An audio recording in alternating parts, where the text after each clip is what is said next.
Hey everybody, and welcome to our final session of the day. This one is on the topic of awe. Awe is my favorite emotion to talk about because it literally changes our brains. It changes the way we see the world on a fundamental level. So, what happens when we feel these ultimate feelings of awe? What can we do to feel more empathy?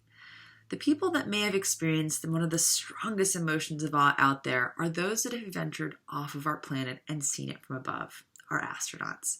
They report experiencing this feeling that they call the overview effect.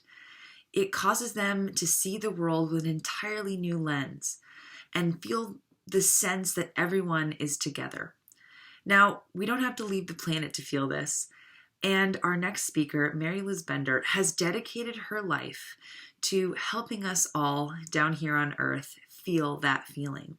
She is premiering her film, Cosmic Perspective, with us here today, and it is an experience that is truly incredible. So, sit back, relax, make this full screen, put in your earphones, and just enjoy the next 15 minutes of awe and wonder with us. You will leave transformed. Then afterward, make sure you click join here to join in on our end Q&A. It's going to be incredible. So join us afterward.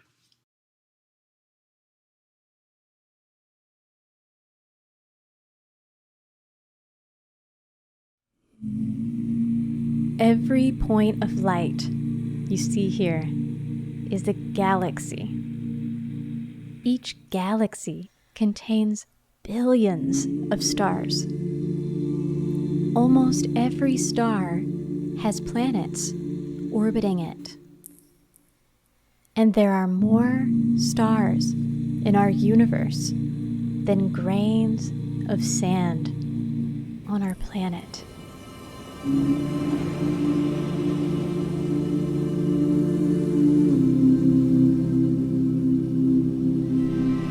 I ponder this every morning as I take in the beauty of our own star as it rises over the waves. There is a magic here that I couldn't possibly communicate in words alone.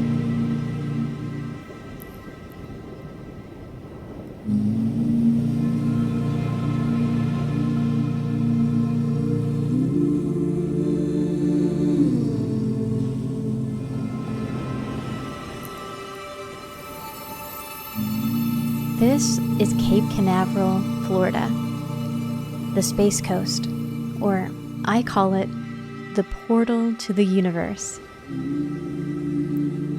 Our astronauts once set out for the moon from these launch pads, right here. And right now they're preparing to launch again to the moon and beyond. I was drawn here to explore a phenomenon. Something is happening to our space travelers. Many leave Earth as fighter pilots and return humanitarians, conservationists, artists, poets, compelled to share their new perspective of our planet and everything on it. I spent years interviewing astronauts to unravel this mystery, and this is the story of their transformation. It's called the overview effect, a term coined in 1987 by my dear friend Frank White. As Frank points out in his book, it all begins on launch day. Just imagine it. Put yourself in their shoes and let's take a journey to space. After many years of intense training, the day has finally come. You bid your loved ones goodbye. You head to the launch pad, climb the launch tower, strap into the capsule, and for hours you await the countdown. These are moments to consider finally what's truly taking place as you make peace with your decisions, with your fear.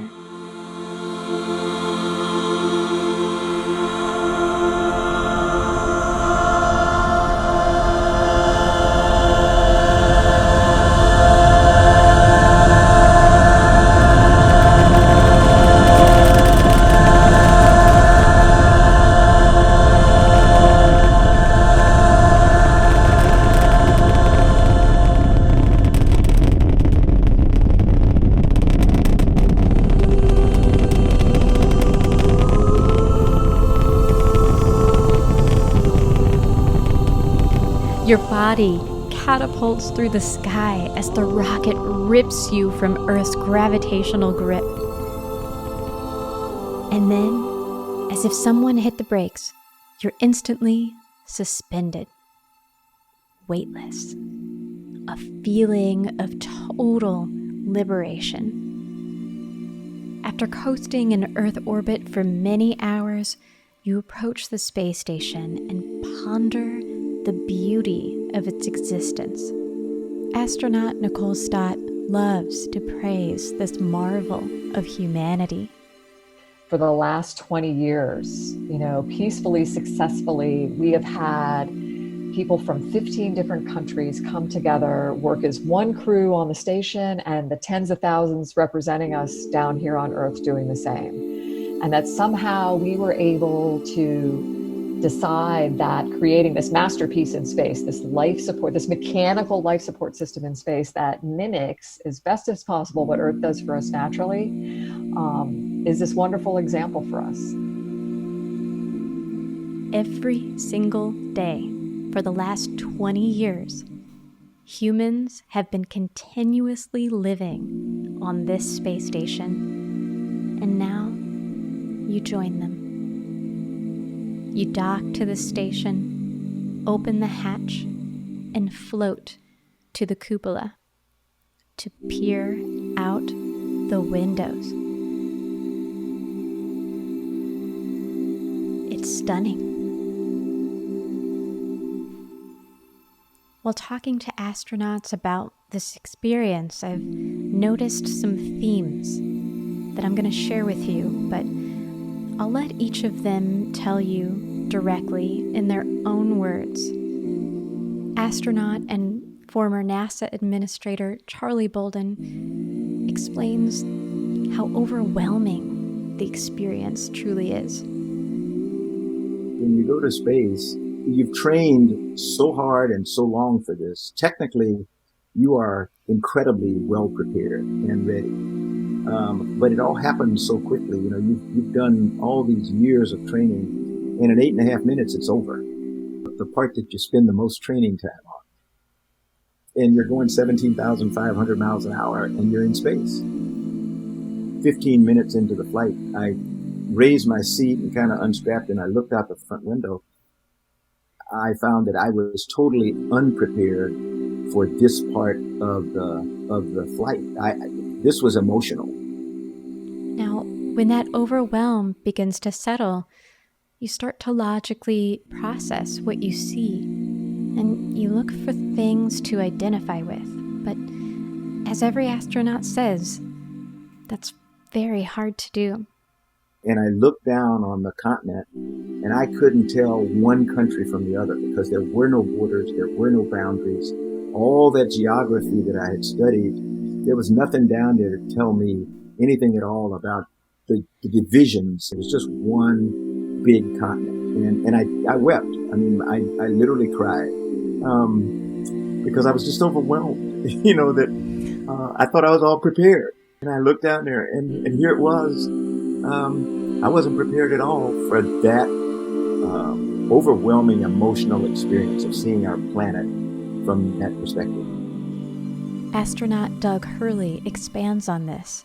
The perspective that you have from low Earth orbit of our planet is just one of just complete awe of how beautiful the planet is, and that there are no borders that you can see from space, that the atmosphere is so thin, and then literally every time you look out the window, you see something different and even more beautiful than the last thing you saw the last time you looked out the window, and it's always different.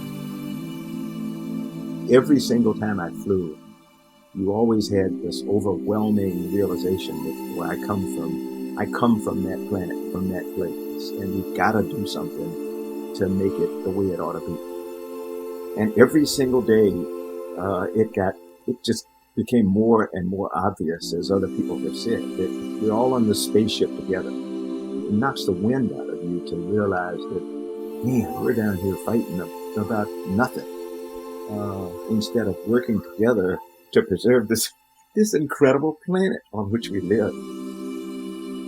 This reminds me of the notion that Jacques Cousteau shared, that we protect what we love.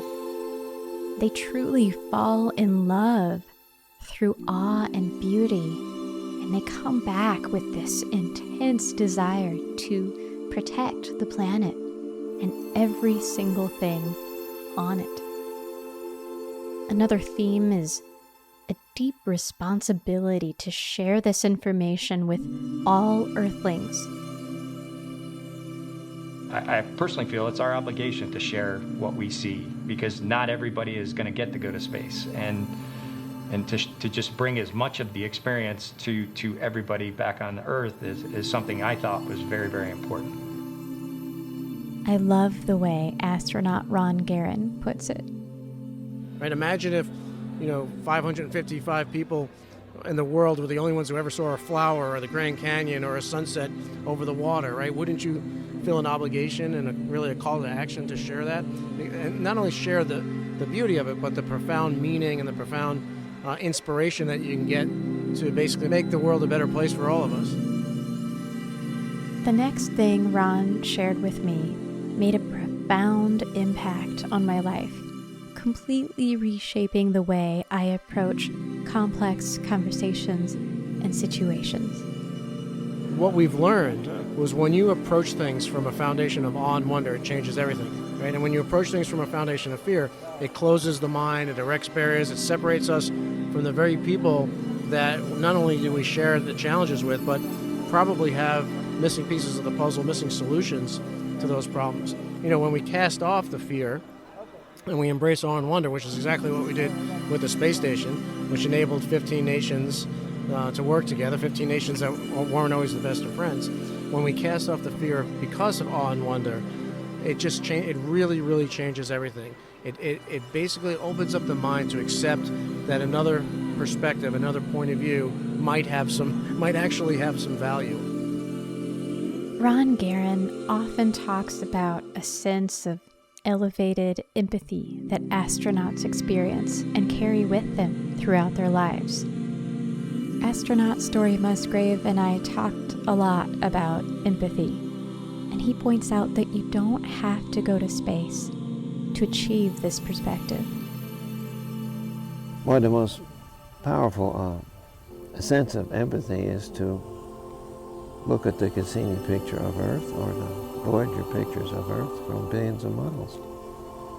Those for me, even though they're photographs and I am not having first-hand experience, for me to see Earth as a faint star out there, that says it all for me.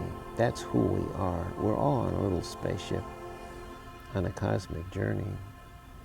Empathy on a national scale is maybe the number one thing humans have got to do. Empathy on a global national scale is to understand other cultures and other nations, and to understand the differences and where they come from. Well, empathy is getting in someone else's head and their heart. That's what it is, seeing the world the way they see it, and becoming them. But that's a true relationship. You don't have to go to space to feel these things, to understand these things. I really want people to kind of open up their minds to what just surrounds them every day. We live in paradise. And on a day-to-day basis, we don't necessarily appreciate this paradise that surrounds us, right? This idea that we're on a planet a little bit closer, further from the sun, not so good for us, right? It's this like purpose-built life support system for us that we really need to appreciate the awe and wonder of it when our feet are planted right on it too.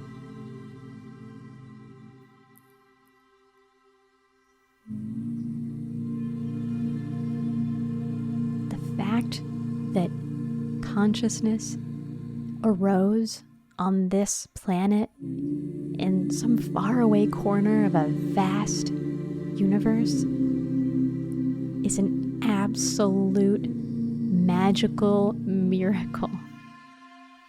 And that you are so uniquely only you is even more astounding. And all the people in your life, when I think again about this vastness of the universe, all the stars and all the planets floating in the cosmos, I feel an intense gratitude for being exactly where I am